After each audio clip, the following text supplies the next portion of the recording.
உதாரணமாக ஒரு புயல் அடிச்சிருச்சு, 2 நாள் 3 நாள் நம்ம வீட்டுக்கு கரண்ட் வரல, அல்லது டிரான்ஸ்ஃபார்மரில் ஏதோ ஒரு ப்ராப்ளம், மின்சாரமே நம்ம வீட்டுக்கு வரல, நம்ம ஜென்ரேட்டரை தேடி போக வேண்டிய ஒரு கட்டாய நிலைமை இருக்குது அப்படின்னா, இந்த எம்பிபிடி பேக்கப் சிஸ்டம் கொடுத்துட்டீங்க அப்படின்னா, ஆன் கிரிட் சிஸ்டம் போட்டிருக்கும்போது பில்லு உங்களுக்கு ஜீரோ ஆகிக்கிட்டே இருக்கும்.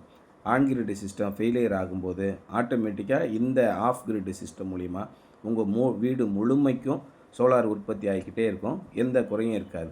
இந்த மாதிரியான ஒரு பேக்கப் சிஸ்டம் இருக்கும்போது நம்ம வீட்டில் எப்பயுமே மின்சாரம் இருந்துக்கிட்டே இருக்கும், கரண்ட்டு பில்லே வராது. இந்த 2 ஆப்ஷனும் கிடைக்கிறதுக்காக சின்ன சின்ன சிஸ்டங்களுக்கு 1 கிலோவாட்லேருந்து 3 கிலோவாட் வரைக்கும் இந்த எம்பிபிடி பேக்கப் சிஸ்டம் கொடுக்கலாம்.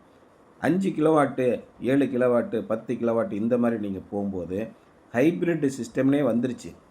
யூபிஎஸ் பேட்டரி மாதிரியே ஆன் கிரிட்லேயே ஹைப்ரிட்னு இருக்குது. இப்போ நம்ம நார்மலாக ஆன் கிரிட் சிஸ்டம் வீட்டுக்கு போடுறோம்.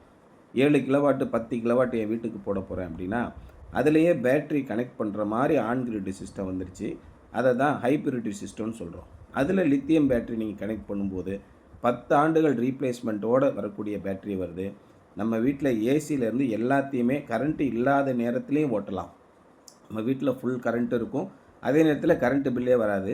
அந்த மாதிரி ஹைப்ரிட் சிஸ்டத்தை நீங்கள் 5 கிலோவாட்லேருந்து 10 கிலோவாட், 15 கிலோவாட் பெரிய சிஸ்டம் போடும்போது போட்டுக்கலாம்.